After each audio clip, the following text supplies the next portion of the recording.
समवेत प्रचाराची यंत्रणा कशा पद्धतीनं राबवली जाते याचा आढावा मी स्वतः घेतला आणि मला मनापासून सांगताना आनंद होतोय की आमच्या शिवसेनेचे जे प्रामुख्यानं एकमतानं ठरलेले उमेदवार होते किरण भैया त्यांच्या नेतृत्वाखाली अतिशय चांगल्या पद्धतीनं शिवसेना भाजपाबरोबर राष्ट्रवादी काँग्रेस पक्ष आणि मित्र पक्षांबरोबर काम करते। हा मतदारसंघ 400 पार मध्ये असेल आणि फार मोठं मताधिक्य असेल अशा पद्धतीची यंत्रणा देखील पूर्ण शिवसेनेकडनं राबवण्यात येते। दुसरी महत्त्वाची गोष्ट आहे आणि तो खरोखर कार्यकर्त्यांमधला एक आदर्श आहे की शिवसेना या ठिकाणी इच्छुक असताना देखील तिकीट मित्र पक्षाला मिळाल्यानंतर आज शहरामध्ये आणि ग्रामीण भागामध्ये स्वतः शिवसेनेच्या पदाधिकाऱ्यांनी पुढाकार घेऊन पत्रकं देखील वाटायला सुरुवात केलेली आहे, घराघरापर्यंत पोहोचायला सुरुवात केलेली आहे। आज पूर्ण ह्या यंत्रणेचा मी आढावा घेतला। काही काळासाठी आज मी या ठिकाणी आलो होतो, पूर्ण आढावा घेतला। उद्यापासून आहे त्याच्यापेक्षा जास्त वेगानं काम करण्याची भूमिका शिवसेनेचे सगळे पदाधिकारी घेतील। या ठिकाणी स्वतः राणेसाहेब उमेदवार आहेत, रवींद्र चव्हाण साहेब या प्रचारामध्ये उतरलेले आहेत, स्वतः किरण भैया सामंत आहेत, निलेश राणे आहेत, नितेश राणे आहेत, आमची सगळ्यांची पूर्ण टीम आहे। मी 26 तारखेपासून स्वतः या मतदारसंघामध्ये जिल्हा परिषद गट निहाय मेळावे लावलेले आहेत, सिंधुदुर्गामध्ये लावलेले आहेत। त्याच्यामुळं ज्या पद्धतीचं वातावरण तयार झालं पाहिजे निवडणुकीचं ते 100% वातावरण या संपूर्ण परिसरामध्ये निर्माण झालेलं आहे। सिंधुदुर्गामध्ये देखील अतिशय चांगल्या पद्धतीचं कोऑर्डिनेशन करून समन्वय करून सगळे नेते मंडळी काम करत आहेत आणि मला असं वाटतं की 4 जून नंतर ज्यावेळी निकाल लागेल त्यावेळी कुणीही कुठच्या नंबरची जरी रूम घेतलेली असली तरी विजय नारायणराव राणेंचाच निश्चित आहे। परिषद गटनिहाय फार मोठे मेळावे युतीचे घेतोय आणि त्याच्यामध्ये पदाधिकारी आणि मतदार असतील अशा पद्धतीचे मेळावे असतील। किमान एका मेळाव्याला 3 ते 3.5 हजार लोक उपस्थित असतील अशा पद्धतीचे मेळावे असतील। महिला भगिनी त्याच्यामध्ये असतील आणि सगळ्यात मोठा या मतदारसंघाचा जो प्लस पॉईंट आहे तो म्हणजे ज्या इथल्या संपूर्ण जिल्ह्यातल्या CRP आहेत त्यांच्यासाठी जी आम्ही धोरणं राबवली त्याच्यामुळे त्यांच्या बरोबर असलेल्या अनेक महिला भगिनी ज्या बचत गटामध्ये काम करत आहेत त्या देखील सक्रिय होऊन आमच्यासोबत प्रचाराला लागलेल्या आहेत। त्याच्यामुळे कसलीही चिंता करण्याची आवश्यकता नाही। महायुतीचे उमेदवार फार मोठ्या मताधिक्यानं निवडून येतील हे स्पष्ट झालेलं आहे।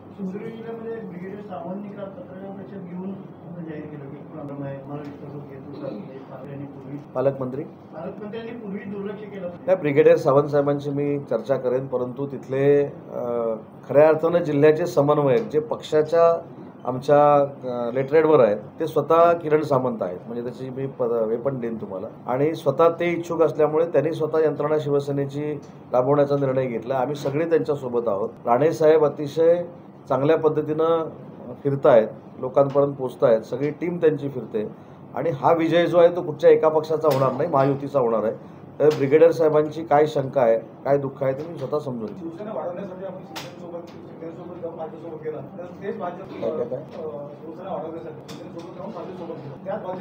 नाही। उभाठा 48 मतदारसंघात लढत नाहीये, उभाठा सुद्धा काही जागांवरच लढते ना। प्रश्न तुम्ही काय विचारला की शिवसेना वाढवण्यासाठी मी शिंदे साहेबांबरोबर गेलो। शेवटी 3 पक्षाची अलायन्स आहे, प्रत्येकाला मागं पुढं करावं लागतं। मी धनुष्यबाण निशाणीवर निवडून आलेलो आहे। मी भविष्यातला धनुष्यबाणाचाच उमेदवार असणार आहे। गुहागरमध्ये धनुष्यबाणच लढणार आहे, खेडमध्ये धनुष्यबाण लढणार आहे, त्याच्यानंतर राजापूर लांजामध्ये धनुष्यबाण लढणार आहे, तिकडे दीपक केसरकर धनुष्यबाणावर लढणार आहे।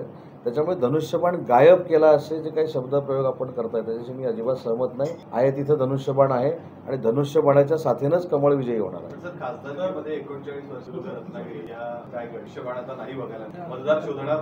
असं वाटतं की ह्या सगळ्या गोष्टी आता इतिहास जमा झालेला आहे। म्हणजे निवडणुकीचा आता मतदानाचा दिवस आला तरी आपण गायब झालाय आम्ही कमळ पोचवलं ना घरापर्यंत। कोणाला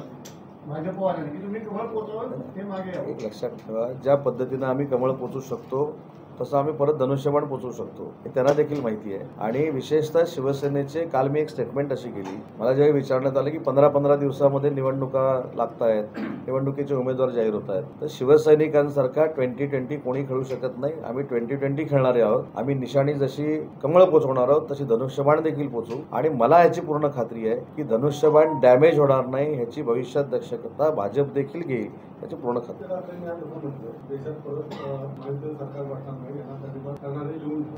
आता पुढे लिहून ठेवायचे बघा, ज्यांची सत्ता येणार नाही त्यांनी काय त्यांचा जाहीरनामा आपण वाचलाय का? त्या जाहीरनाम्यामध्ये त्यांनी असं लिहिलंय की ह्याला 1 लाख रुपये देणार, त्याला 4 लाख देणार, त्याला 10 लाख देणार, त्याला 15 लाख देणार. ज्यांची सत्ताच येणार नाही त्यांना 1 लाख रुपये देणार, 2 लाख रुपये देणार, त्याला फरक पडत नाही. आणि दुसरी गोष्ट अशी आहे की ज्यांच्या नावानं तुम्ही मला प्रश्न विचारला त्यांच्याकडनं मी अशी अपेक्षा कशी ठेवू की नरेंद्र मोदी साहेब देशाचे पंतप्रधान होणार आहेत म्हणून ते प्रचार करतील. ते नरेंद्र मोदी साहेब देशाचे पंतप्रधान होणार नाहीत असाच प्रचार करणार आहेत, कारण ते विरोधातले आहेत. आता त्यांनी जर आमचा प्रचार असा केला की नाही आमचं वातावरण चांगलं आहे, महायुतीची सत्ता येईल, अशी कशी काय अपेक्षा तुमची तरी असू शकते? ते आमचे विरोधक आहेत, विरोधक म्हणून ते प्रचार करतील आणि मतदार त्याला आम्हाला मतदान करून उत्तर देतील.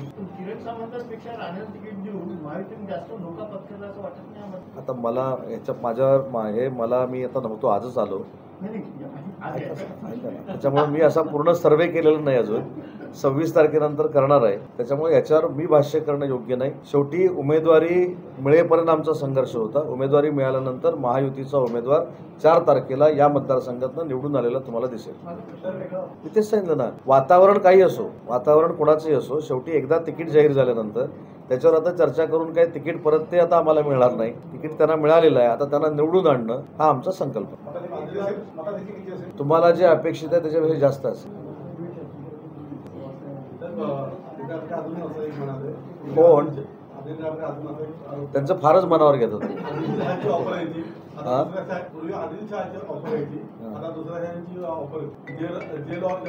ज्या व्यक्तीनं राज्याचा मुख्यमंत्री झाल्यानंतर अफजल खानाच्या कबरीवरचं अनधिकृत बांधकाम काढलं, हे धाडस त्यांचं का झालं नाही? आजही मला सगळ्या जाती धर्मांबद्दल मान सन्मान आहे, त्यांचा आदर आहे, परंतु ते जे काय बोलतात ते तुम्ही फारच मनावर घेता. असे मनावर घ्यायची काही आवश्यकता नाही. जे उरलं सुरलेलं आहे ते पण जाणार आहे. जे आता तिकडे काही आमदार राहिले त्यांनी देखील आमचा प्रचार सुरू केलेला आहे. त्याच्यामुळे तुम्ही अजिबात चिंता करू नका आणि उद्यापासून त्यांचं काही मनावर घेऊ नका. सारखी व्यक्ती आमच्या पक्षात येणार की नाही येणार याचा फैसला करणारा मी मोठा नेता नाही, परंतु त्यांचे माझे पूर्वी देखील जिव्हाळ्याचे संबंध होते. जर ते पक्षामध्ये आले तर त्याचा फायदा आम्हाला नक्की होईल. मी आता विदर्भामध्ये 5 निवडणुकांमध्ये स्वतः सक्रिय होतो. विदर्भामध्ये देखील त्यांचं एक मनापासून कौतुक केलं पाहिजे की त्यांनी स्वतःहून सांगितलं की ज्या कुठच्या उमेदवाराला तुम्हाला मतदान करायचं ते करा, ज्यांना कोणाला निवडून आणायचं त्याने आडा. ही त्यांनी लोकशाहीमध्ये घेतलेली अतिशय चांगली भूमिका आहे. त्याच्यामुळे ते स्वतः कुठेही प्रचाराला बाहेर पडलेले नाही. त्यांना राजकारणामध्ये रस नाही असं स्वतः मनोज जरांगेंनी सांगितलेलं असल्यामुळं जी यंत्रणा पक्षांची राबते त्या यंत्रणेतनं प्रचार चांगला होतोय आणि महायुतीचेच उमेदवार निवडून येतात. नाही, ते प्रचारातच सामील नाही आहेत. नाही, आता मी 5 निवडणुकांमध्ये स्वतः फील्डवर काम केलंय म्हणून मी सांगितलं की ते निवडणुकींपासून अलिप्त आहेत आणि त्यांनी स्पष्ट आता त्यांचं मत त्या बॉक्समध्ये गेल्यानंतर कुठं घालायचं हा त्यांचा अधिकार आहे ना, ते काही सांगून घालणार नाही आहेत. त्याच्यामुळे त्यांचा कुठेही असा कुणावरही दबाव नाही आहे की तुम्ही हे केलं पाहिजे आणि ते केलं पाहिजे. फडणवीस म्हणतात की मी 2 पक्ष फोडून परत आलो. अमित शहा म्हणतात आम्ही पक्ष फोडलेले नाही. काय फडणवीस म्हणाले की मी 2 पक्ष फोडून पुन्हा आलो. अमित शहा म्हणतात आम्ही पक्ष फोडलेले नाही. बरं काय झालं? मग त्या दोघांनी एकमत करावं ना. आता बीजेपी सोबत आम्ही अलायन्समध्ये आहोत. देवेंद्रजींच्या नेतृत्वाखाली निवडणूक लढवली गेली. वंदनीय बाळासाहेबांचा आणि मोदी साहेबांचा फोटो टाकून. नंतर आमच्यातली काही लोक स्वतःच्या पदासाठी आम्ही काँग्रेसच्या मांडीवर जाऊन बसलो. त्याच्यानंतर परत आपण नॅशनल अलायन्समध्ये आलो. आता अमित शहा साहेबांच्या संपर्कात मी तरी नाही. मी भाजपाचं नेतृत्व म्हणून इथे देवेंद्रजींना ओळखतो आणि या सगळ्या घडामोडीमध्ये एकनाथ शिंदे साहेबांबरोबर देवेंद्रजी होते आणि त्यांच्यासोबत वरची यंत्रणा होती, म्हणजे शहा साहेब असतील किंवा मोदी साहेब असतील. आता माझी पोच कुठपर्यंत? एकनाथ शिंदे साहेब आणि देवेंद्रजींपर्यंत. म्हणून देवेंद्रजी काय म्हणाले आणि शहा साहेब म्हणाले या भानगडीत मी पडण्यापेक्षा त्यांनी एकमत करून आम्हाला सांगावं. कोण? महाराष्ट्रद्रोही संजय निरुपम आणि भ्रष्टाचारी वाईकर यांना आमचा पाठिंबा गृहीत धरू नये. प्रत्येक कार्यकर्त्याच्या पदाधिकाऱ्यांच्या भावना असतात. हे निर्णय नेते मंडळी घेत असतात. त्याच्यामुळे नेते मंडळींनी एखादा निर्णय घेतल्यानंतर कार्यकर्त्यांना ते समजवत असतात. अजून कुठचाही निर्णय झालेला नाही मला जोपर्यंत माहिती आहे तोपर्यंत. ज्यावेळी निर्णय होण्याची शक्यता होईल किंवा निर्णय होईल त्यांचे नेते त्यांची समजूत घालतील. झाला तर जिल्हा प्रमुख माझ्यासोबत आहे, तालुका प्रमुख आहे, शहर प्रमुख आहे. नाही. आधी पहिली गोष्ट मी शिवसेना म्हणून नक्की पक्ष म्हणून काम करतो, पण माझी संघटना वाढवताना मी कुटुंब म्हणून वाढवतो. त्याच्यामुळे जे काही निर्णय आम्ही घेतो, जे काय आम्ही नाराज होतो, जे काय आम्ही चांगलं काम करतो हे एकत्र बसून एकत्र निर्णय घेऊन करतो.